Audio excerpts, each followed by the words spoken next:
그리고 코로나를 이길 뿐만 아니라 미래에 여러분들이 주인공이 될 수 있기를 바랍니다. 할렐루야! 예, 오늘 하나님의 큰 은혜가 여러분들 위해 넘치게 될 줄로 믿습니다. 또 한 주간 놀라운 일들이 여러분들과 함께함을 믿습니다. 오늘 설교의 제목이 광야의 일을 기억하라. 광야가 어떤 곳인가? 또 거기에서 무슨 일이 있어서 그 일을 기억하라고 우리에게 하나님이 말씀하시는가? 광야는 사막과 비슷한데 모래로 되어 있지는 않고 아주 고운 흙으로 되어 있는데 나무도 거의 없어요. 당연히 물도 귀합니다. 사막과 같은 상황은 아니지만은 비슷한 상황으로 사람이 살기가 참 힘든 그러한 땅이 광야예요. 그래서 오늘 본문의 이 광야는 어딘고 하니 지금 애굽, 이집트에서 이스라엘 사이에 있는 V자의 반도가 하나 있어요. 우리 대한민국이 한반도라 그러죠. 예, 한반도처럼 가운데 반도가 하나 있는데 그게 시나이 반도라고 이야기를 합니다. 거기에 시내산이 있죠. 그래서 그 시나이 반도가 광야예요. 그래서 가보면 참 사람 살기가 척박한 그러한 곳입니다. 제가 오래전에 이집트에서 그 시나이 반도를 거쳐서 그 다음에 이스라엘로 버스를 타고 배 타고 그러고 가봤는데 가도 그냥 황량한 들판과 같은 곳입니다. 그런데 지금도 거기에서 사는 사람들이 있어요. 베두인족이라 그래서 낙타를 키우면서 사는 사람들인데 그곳에도 사람이 살고 있고 또 요즘에는 관광객들을 위해서 그곳에 차도 팔고 기념품도 팔아요. 그런데 기념품 살만한 게 있는가 본데 살만한 게 하나도 없어요. 그래서 바로 그것이 광야입니다. 그럼 오늘 신명기에 나오는 광야는 어떤 상황이었는가? 이스라엘 백성들이 애굽으로 내려가서 430년간 살면서 종살이를 했어요. 오랫동안도 종살이 했습니다. 그러다가 하나님이 그들에게 너희도 이제 자유를 누리면서 축복된 땅에서 살아라. 그래서 애굽에서 살던 그들을 모세를 통해서 가나안 땅으로 가도록 하나님께서 인도해 주셨습니다. 그게 출애굽기예요. 그래서 출애굽기는 애굽에서 떠나는 이스라엘 백성들, 탈출하는 이스라엘 백성들의 내용을 기록한 게 출애굽기예요. 그래서 이들이 가나안까지 가는데 직선거리상으로는 어느 정도 시간이면 되는 거 아니? 일주일에서 10일 정도면 들어갑니다. 그런데 이스라엘 백성들이 오늘 말씀에도 보셨지만 40년 걸렸다고 기록해 있어요. 오늘 2절 말씀에 그렇게 기록되어 있죠. 아니 일주일에서 10일이면 가는 그 거리 광야를 지나가는데 40년 걸렸다? 그러면 이해가 안 돼요. 그리고 무슨 생각을 할 수 있는 거 아니? 그 기간 동안에 무슨 일이 있었느냐 하는 게 궁금하죠. 그런데 하나님이 그 일을 기억하라 이렇게 말씀하고 있어요. 그래서 이 말씀이 기록된 오늘 신명기의 말씀은 어떤 말씀인고 하니 영어로 신명기라는 제목을 정확하게 번역하면 어떤 뜻이 있는고 하니 제2의 계명, 두 번째 주시는 하나님의 계명 이런 뜻이에요. 그게 신명기예요. 그러면 첫 번째 무슨 계명이 있었느냐? 출애굽기에서 이스라엘 백성들이 시내산에서 모세가 받아온 십계명 그게 첫 번째 계명이에요. 그리고 첫 번째 계명을 받은 다음에 40년 만에 하나님께서 이스라엘 백성들에게 두 번째 계명을 주신 거예요. 그게 신명기 말씀입니다. 그래서 이 신명기 말씀이 어디서 받았는고 하니 이스라엘 백성들이 이제 가나안 땅에 들어가기 직전에 요단강에서 머무르고 있었어요. 그래서 그 요단강에서 머무르고 있는 이들에게 십계명, 이 계명을 주신 거예요. 그러면 십계명의 그 내용은 대체적으로 어떤 내용인가 보면은 새로운 땅에 들어가서 사는 이스라엘 백성들이 종로로 탈 때 가지고 있는 정신 가지고 안 된다는 거예요. 광야 40년 동안에 고생해서 고생에 찌들어 있던 그 생각과 마음을 가지고는 안 된다는 거예요. 그래서 너희가 새로운 땅, 약속의 땅, 가나안에 들어가서 살 때에는 이런 생각과 자세를 가지고 살아라. 그게 바로 신명기에 있어요. 그 중에 오늘 하나님께서 8장 말씀에 주신 말씀은 너희가 가나안 땅에 들어가서 살 때 역시 좋은 일도 있지만 어려운 일들도 많이 있을 것이다. 그때 어떻게 그것을 극복하면서 살아야지 되는가? 광야에서 너희 선조들이 겪었던 숱한 어려움과 이 아픈 일들을 어떻게 극복하면서 살았는가? 이것을 기억하면서 지혜를 얻어서 가나안 땅에서 그렇게 살고 승리해야지 된다. 이게 오늘 본문의 핵심적인 내용입니다. 자, 그러면 광야는 아까 이야기한 대로 참 살기 척박한 그런 땅이에요. 그리고 이 광야에서 한 일주일에서 10일만 지내면 됐는데 40년을 그 땅에서 살고 고생을 했으니 생각해 보면 이들이 얼마나 고생했는가 하는 것을 여러분들이 알 수가 있습니다. 고생도 이게 40년 동안 고생했으니까 극심한 고생을 그들이 거기서 했어요. 그리고 나서 하나님 은혜 가운데 애굽에서 나온 사람들은 다 죽고 40년 됐으니까, 그리고 광야에서 태어난 새로운 사람들과 유일하게 여호수아와 갈렙만이, 구시대의 인물 두 사람만이 새로 태어난 심령들과 함께 가나안 땅에 들어간 겁니다. 그래서 그 땅에 들어가서 사는 그들은 지난날의 과거의 일들을 잘 몰라요.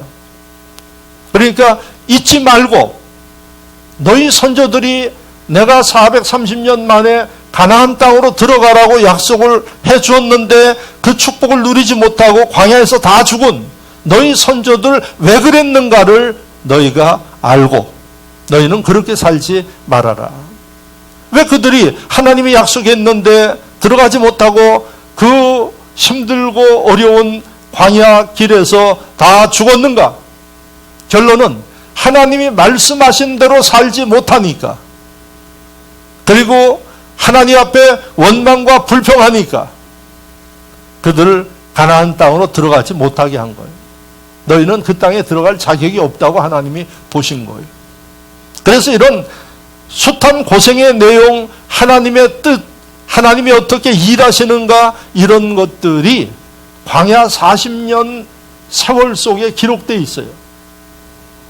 이것을 너희는 기억하여서 너희 선조처럼 약속을 받고도 이것을 누리지 못하는 불행한 사람들이 아니라 하나님의 분복과 약속을 누리며 사는 복 있는 사람들이 되어라.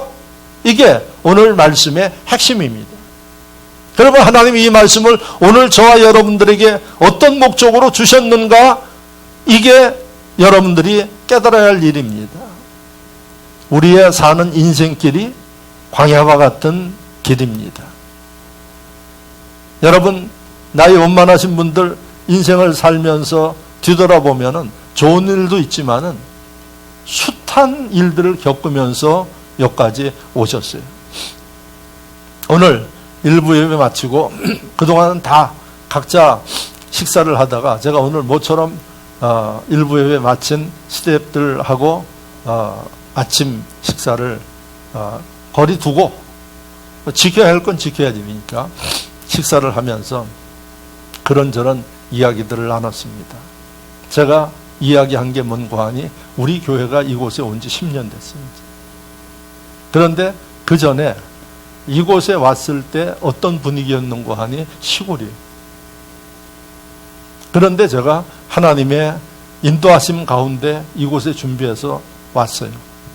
그때 교인들에게 뭐라고 선포했는가 하니 교회 이전할 때 이 인근에 하나님께서 여러분들에게 주시는 곳이 있으면 거처들을 빠르게 옮기는 게 지혜요 축복입니다. 이렇게 이야기를 했습니다. 근데 물론 공감하는 사람도 있고 공감은 하지만 환경 때문에 옮기지 못한 분들도 있었는데, 그 당시에 이곳에 여러 가지 이 집의 시세나 이런 것들은 상당히 쌌습니다. 땅도 쌌습니다. 근데 지금 어떻게 됐느냐? 엄청나게 올랐습니다. 사고 싶어도 못 삽니다. 그리고 여러분들이 보시지만 완전히 달라졌어요, 동네가. 무슨 얘기를 하는 거 아니? 제가 왜 오늘 그 얘기는 했는 거 아니? 우리가 지난날 일들을 보면서 앞으로의 일들을 결단하고 계획을 세울 수 있는 거예요. 앞으로 10년.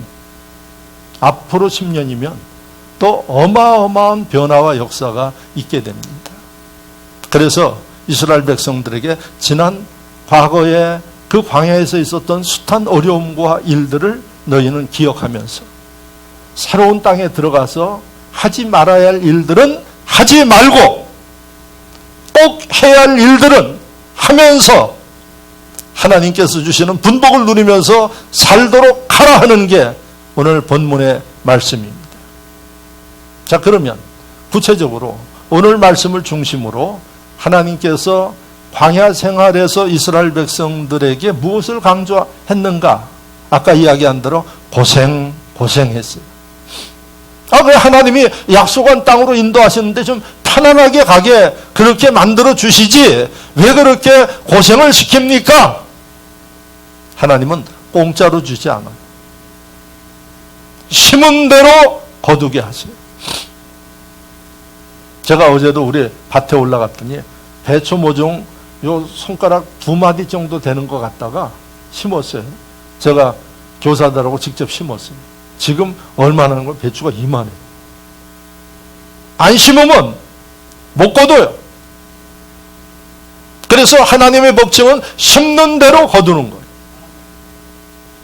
그렇게 하나님께서 우리에게 이 말씀을 주시는 이유는 뭔고 하니 이스라엘 백성들이 애굽에서 가나안 축복의 땅으로 가는데 공짜로 고생 안 하고 가지 않아요.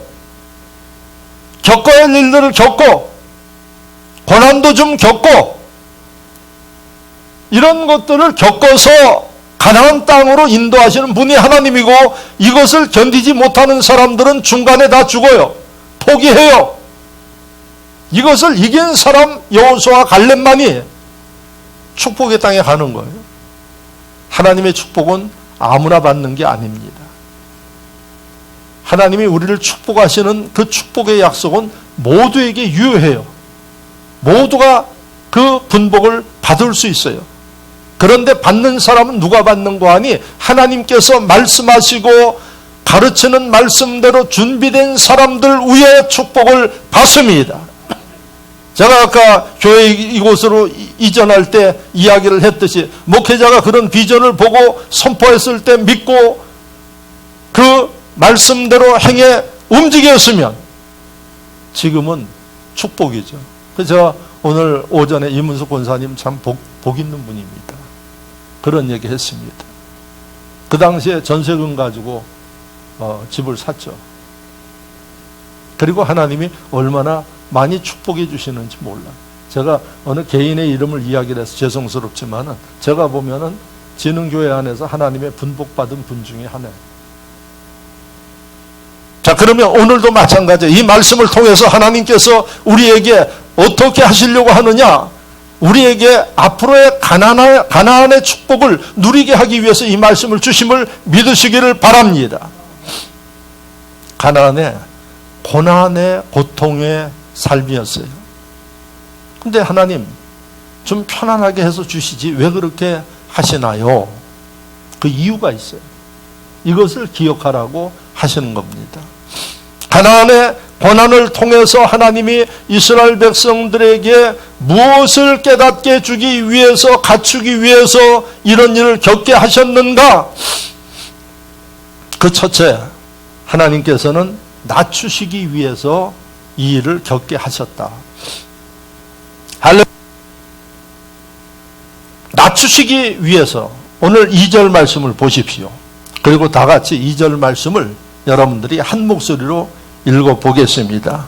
내 하나님 여호와께서 이 40년 동안에 내게 광야길을 걷게 하신 것을 기억하라. 이는 너를 낮추시며, 할렐루야, 하나님께서 낮추시기 위해서, 그리고 3절 말씀도 보시면 너를 낮추시며 너를 줄이게 하시며 또 너도 알지 못하며 이렇게 돼 있어요. 그러니까 이 고난을 통해서 하나님께서 가지고 있던 목적은 뭔가 하니 이스라엘 백성들을 낮추기 위해서, 겸손하게 만들기 위해서 이 고난을 주셨다, 이렇게 이야기를 하고 있어요. 그래서 이스라엘 백성들이 만약에 이런 고난을 겪지 아니하고 순탄하게 가나안으로 가면 어떤 생각을 하는 거 아니? 자기들이 잘나서 들어온 것으로 알아요. 자기들이 똑똑해서 자기들의 힘으로 들어온 줄 알아요. 그러니까 하나님이 그런 마음을 무너뜨리기 위해서 이 고난의 과정을 겪게 하셨어요.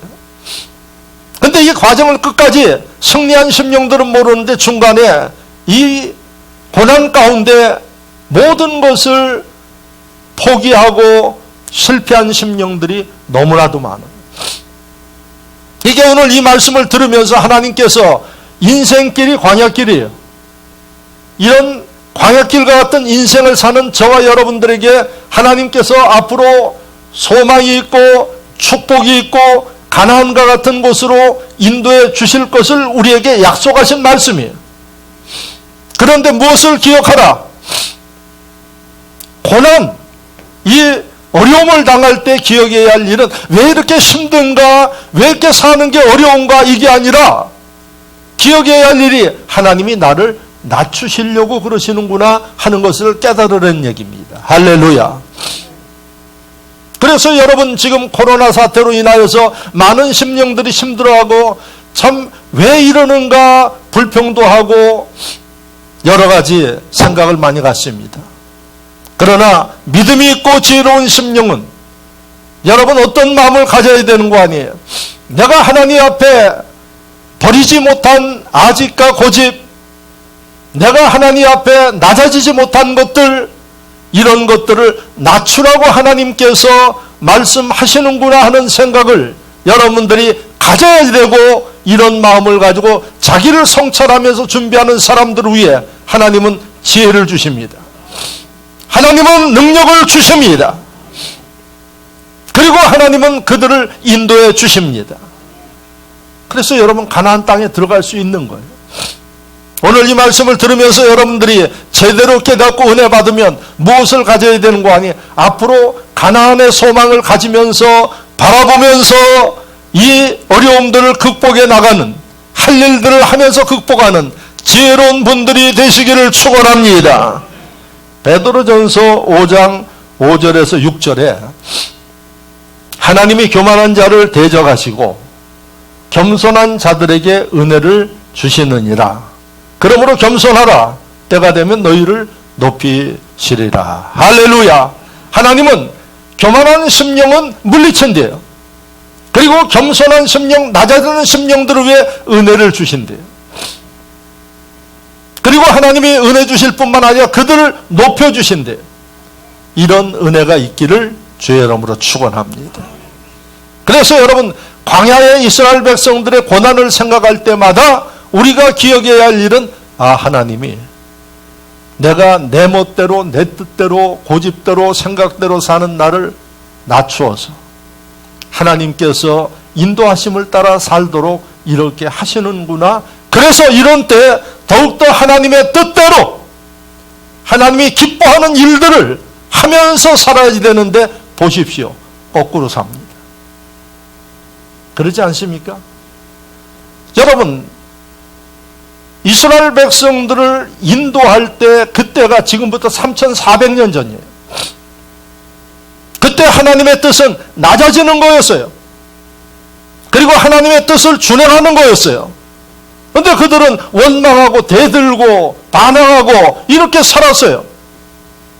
그들 다 가나안에 못 들어갔어요. 거듭 이야기를 하지만 순종하고 하나님 말씀대로 산 여호수아와 갈렙만 들어갔어요. 아무리 어려워도 하나님 중심, 하나님 기뻐하는 일들을 따라서 행한 그들만 들어갔어요. 지금도 똑같습니다. 어려움의 시대, 여러 가지 신앙생활과 예배가 제약받고 하는 이런 가운데서도 하나님께서 원하시는 일들이 무엇인지를 알고 믿음을 지키고 여러분들의 중심을 하나님 중심으로 의지하면서 내가 힘들 때 주님 도와주십시오. 주님 지혜를 주십시오. 할렐루야! 이 심령들 하나님은 불꽃 같은 눈동자로 지켜주십니다. 그리고 가나안의 주인공이 되게 하십니다. 이스라엘 백성들 가운데서는 여러분 거의 99%가 다 애굽에서 나온 사람들은 실패했어요. 그런데 지능교회를 보면 참 그래도 하나님 앞에 감사할 일. 여러분 믿음을 지키면서 하나님의 그 뜻을 선포하고 깨닫게 해서 함께 가나안의 주인공이 될 수 있도록 여러분들이 역할을 다할 수 있기를 주의 이름으로 축원합니다. 두 번째, 광야의 고난을 통해서 하나님이 무엇을 가르치는가 시험하신다고 이야기하고 있어요. 아까 2절 보시면 내 하나님 여호와께서 이 40년 동안에 내게 광야길을 걷게 하신 것을 기억하라. 이는 너를 낮추시며 너를 시험하사 내 마음이 어떠한지 그 명령을 지키는지 지키지 않는지 알려 하십니다. 아주 명확하게 기록해 놨어요. 광야의 그 고난의 과정을 통해서 하나님이 무엇 하셔요? 시험하신대. 시험하셔. 무엇을 시험하셔요? 저와 여러분들의 마음이 어떠한지 보시기 위해서 시험하고 있대요. 사람이 어려움을 당하면 당황해요. 그 다음에 어려움을 당하면 사람들이 예민해져요. 평소에 안 하던 짓들을 해요. 그게 바로 뭔고 하니 내가 왜 이래야지 되는가? 내가 왜 이렇게 어려움을 당해야지 되는가? 왜 내가 이런 일들을 겪어야만 하는가 하는 이런 생각들을 해요. 평소의 생각에서 벗어나요. 그런데 하나님께서는 이런 시험을 고난을 부딪혔을 때에 그 마음이 여러분 하나님의 백성다운 마음을 가지고 있어야 된다. 이걸 보시기 위해서 하나님이 주시는 거예요. 그 마음이 뭔고 하니 하나님의 말씀대로 사느냐 하는 거예요. 고난으로 인해서 환경이 어려워지고 주님을 예배하기가 힘들고 섬기기가 어렵고 세상살이가 힘들지만은 그래도 변함없이 하나님의 말씀대로 살고자 자기를 관리하고 부족하면 하나님 지혜를 주십시오. 하나님을 의지하면서 사는 심령들 위해 하나님께서는 가나안의 축복을 주시기 위해서 우리를 고난을 통해서 시험하신다. 할렐루야.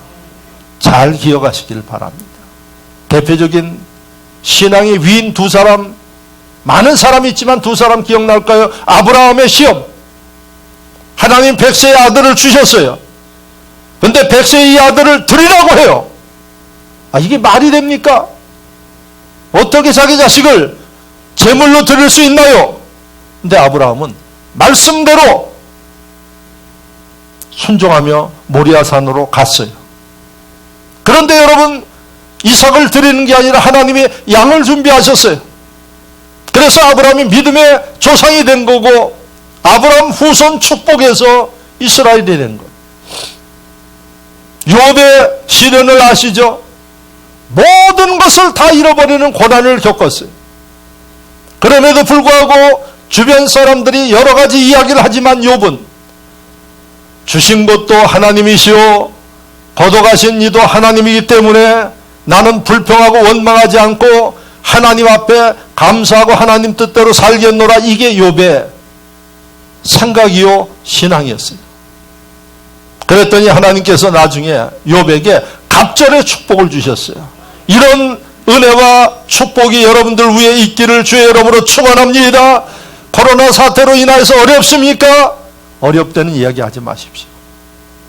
그렇다고 누가 여러분들 도와주지 않습니다. 제가 늘 이야기를 하죠. 많은 분들이 목사님 어려우시죠. 우리 성도들 가운데서도 전화해서 그런 이야기 하시는 분들이 있어요. 제가 헌금을 보내드려야지 되는데, 빨리 보내드려야지 되는데 그렇게 못해서 죄송합니다. 어려우시죠? 전 절대 어렵다는 얘기 안 합니다. 아니, 어렵지 않는 교회가 어디 있어요? 사람이 어디 있고. 그렇다고 누가 도와주지 않습니다. 그런 일을 뭐 하려고 합니까? 그리고 하나님이 그런 구차한 이야기하는 심령들, 하나님 백성들이 그렇게 하는 거 원치 않아요. 그리고 성경적으로 보면 하나님은 긍정하고, 여러분 축복하고, 그 사람들 위해 하나님 역사하십니다. 욥이 그런 사람이에요. 절대 원망하지 않고 불평하지 않았어요. 그리고 고난 속에서 하나님 앞에 그 시험을 통과해서 인정받았어요. 그러니까 갑절의 분복을 받은 거예요. 이스라엘 백성들 가운데 여호수아와 갈렙, 그 하나님의 시험을 통과해서 아무리 어렵고 힘든 전쟁을 하면서도 힘듭니다, 두렵습니다, 이런 얘기하지 않고 하나님이 우리를 도우시면 됩니다 하는 믿음을 가지고 그들이 움직였어요. 그랬더니 하나님이 그 두 사람만 가나안에 들어갈 수 있는 은혜를 베풀어 주셨습니다. 사랑하는 성도 여러분, 고난은 낭패가 아니고 절망이 아니고 하나님께서 우리의 마음을 시험해 보시는 것, 분명히 그렇게 기록되어 있죠. 우리의 마음을 보시기 위해서, 어떤 마음을 어떤 상황 가운데서든 하나님 말씀대로 사는 이것을 보시기 위해서 하나님이 광야 고난을 통해서 시험하셨다. 오늘 우리 인생길에 만난 환난과 어려움들, 힘들고 어려운 것은 사실입니다. 그런데 중요한 것은 하나님께서 이런 가운데 어떤 마음을 갖느냐, 어떤 생각을 갖느냐, 어떤 신앙을 갖고 살아가느냐, 이것을 지금 하나님이 보고 계심을 믿으시기를 축원합니다. 어떻게 해야 되겠습니까? 여러분, 말씀을 깨닫고 지혜로운 사람은 변함이 없어요. 변함이 없어요. 어떻게 그렇게 저기 한데 변함이 없나요? 아까 이야기를 하죠. 사람의 힘으로 하기 어려울 때는 주님 도와주십시오. 주님 힘듭니다. 주님, 제가 할 수 있는 방법을 좀 일러주십시오. 성경에 보면 하나님이 지혜를 주신다고 말씀하고 있어요. 하나님의 힘을 주신다고 말씀하고 있어요. 네가 알지 못하고 크고 비밀한 것을 내가 이끌어 주겠다고 약속하고 있어요. 이 정도면 되지 않았습니까? 문제는 내가 믿음이 없고 게을러서, 그리고 여러분 하나님의 뜻대로 살지 못함으로 인하여서 세상 일들에 눌려버리는 겁니다. 오늘날 수많은 하나님의 자녀들이 여러분 세상 이 풍파에 눌려가지고 움츠리고 여러분 가라앉아 있고 자포자기 되어 있는 심령들이 너무 많습니다. 그게 오늘의 현실이에요. 지혜로운 성도 여러분, 이 시험에서 하나님 앞에 인정받으시길 바랍니다. 할렐루야! 여러분 하나님 앞에 오히려 감사하고 여러분들이 믿음으로 살기 위해서 기도하고 노력하고 주님이 다 보고 계십니다. 가나안의 주인공들이 되시기를 주의 이름으로 축원합니다. 마지막으로 세 번째 기억해야 할 일이 먼고하니 바로 이 고난은 우리를 축복하시기 위한 하나님의 섭리이다 하는 사실을 기억하시기를 주의 이름으로 축원합니다. 베드로전서 4장 13절에 오히려 너희가 그리스도의 고난에 참여하는 것으로 즐거워하라, 고난에 참여하는 것을 즐거워하라 그래요. 여러분 고통스럽고 고난스러운 것을 누가 즐거워하겠어요? 그런데 하나님께서 그 고난에 참여하는 것을 즐거워하라. 이유가 뭔가? 이는 그의 영광을 나타내실 때에 너희로 즐거워하고 기뻐하게 하려 하심이라. 할렐루야. 고난을 두려워하지 말고 피하지 말고 오히려 그 가운데서 원망 불평하지 말고 하나님 앞에 기뻐하고 즐거워하는 심령이 되어지면 시간이 지나면 하나님께서 기쁨과 또 하나님의 축복을 맛보게 하시겠다 하는 게 베드로전서 4장 13절의 말씀인 것을 믿으시기를 축원합니다. 이스라엘 백성들 그 고난을 다 겪으면서 결국은 어디에 들어갔어요? 가나안에 들어갔어요. 그리고 이스라엘 백성들의 역사를 보면 그들이 하나님 앞에 불순종하고 하나님 뜻대로 살지 못할 때는 고난을 통해서 채찍질했어요. 그래서 이스라엘 백성들이 하나님 앞에 이제 회개하고 살만하면 또 죄를 지어요. 불순종이에요. 이게 이스라엘 역사에 반복됐어요. 그때마다 하나님은 고난을 통해서 이스라엘 백성들 다른 나라에 포로로 잡혀가게 만들고 곳곳으로 흩어지게 만들고 이렇게 했어요. 그래서 이스라엘 역사를 뭐라 그러는 거 아니? 디아스포라 역사다. 디아스포라라는 얘기는 하나님께서 고난을 통해서 흩어버렸어요. 말을 안 들으니까. 그래서 그것을 디아스포라 이렇게 이야기해요. 그게 이스라엘의 역사의 중심이에요. 그래서 이스라엘 백성들이 전 세계에 퍼져 있어요. 이스라엘에 사는 사람들이 한 600만 정도래 지금. 그런데 세계에 퍼져 있는 사람들이 그 수보다 더 많대요. 그리고 전 세계에 퍼져 있는 사람들이 지금 각 나라에 돈줄을 움직이고 정치를 움직이고 세계를 움직이고 있어요. 그러니까 흩어지는 고난이지만은 그것을 받아들이면서 하나님 뜻대로 감사하고 움직여 나가는 그들, 시간이 지나고 보니까 제2의 가나안의 역사가 일어났어요. 전 세계에 흩어져 가지고 주인공들의 역할을 하고 있어요. 할렐루야. 할렐루야. 그래서 고난 어렵다고 여러분들이 불평하지 마십시오. 믿음 있는 사람은 이 어려움 뒤에 하나님이 주시는 가나안의 축복을 바라볼 수 있기를 축원합니다. 대한민국 역사를 보십시오. 기독교가 이 땅에 들어온 지 1800년대에 들어왔으니까 지금 약 140년 정도 됐죠. 기독교가 이 땅에 들어올 때에 이 조선 이 시대 말기에 쇄국 정책을 피웠어요.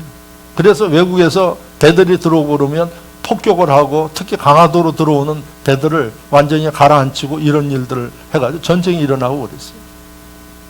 그렇게 여러분 나라를 열지 못하고 쇄국 정책을 하고 고종 황제가 나라를 좀 개방하려고 하는데 반대하는 사람들이 얼마나 많았는지 이게 나라를 열지 못했어요. 선교사들이 들어와가지고 교육과 문물을 보급을 하는데 보니까 조선 사람들이 다 상추 틀고 그 상추 안에 이두둑실거리고 근데 이러고 살아. 요즘처럼 머리나 매일 감으면 괜찮을 텐데 매일 감아요? 한 번 묶었다 가면 일주일씩 가고 뭐 이렇게 하는데 그러니까 서양 사람들이 와가지고 비위생적이야. 그 자르자 하니까 상투 자르려고 그러니까 이거 쥐고 도망가는 사람 쌈박질하는 사람 머리 때문에 그렇게 된 게 지금 140년 전의 이야기. 그런데 여러분 하나님의 은혜로 이 모든 게 다 이제 새로워지고 보급되어지는 대한민국 140년 전과 지금 어떻게 달라졌어요? 엄청나게 달라졌어요. 그 과정에 일본 36년 동안 우리가 원치 않지만은 한일 합방으로 인해서 36년간 지배를 받았어요. 아픈 과정이에요. 그때 기독교가 들어와서 맹렬하게 활동할 때 일본이 이런 일들을 했어요. 아니, 하나님이 지켜주시는 나라 왜 이런 일들을 겪어야 하나요? 고난이죠. 원망할 수 있어요. 지나고 나니까 일제 36년을 통해서 잃어버린 거 많고 아픔도 겪었지만은 조선인들이 어디로 뜨진 똑똑한 사람들이 갔는고 하니 바로 이 중국 땅으로 가가지고 조선족, 그래서 북한도 중국 땅으로 흩어진 사람들이 지금 220만이. 그리고 또 일부는 러시아 땅 사할린으로 가가지고 지금 한 50만 정도. 그리고 어떤 사람은 하와이 쪽으로 가가지고 예수 믿는 사람들 중심으로 가서 또 남미 쪽으로 가고, 그래서 전 세계에 지금 흩어져 있는 대한민국에 사는 600만이. 엄청난 인원입니다. 150개국에 흩어져 있어요. 어려웠지만 힘들었지만 그 가운데서도 열심히 살고 움직이고 특별히 하나님 섬기는 심령들이 디아스포라 된 거예요. 오늘의 대한민국 여러분 여기에 있음을 믿으시기를 바랍니다. 그러면 결론을 내립니다. 광야를 기억하라. 광야를 기억하면서 고난 가지고 불평하고 원망하지 말아라. 어떻게 받아들여라. 그러면서 깨달아야 될 게 낮아지십시오.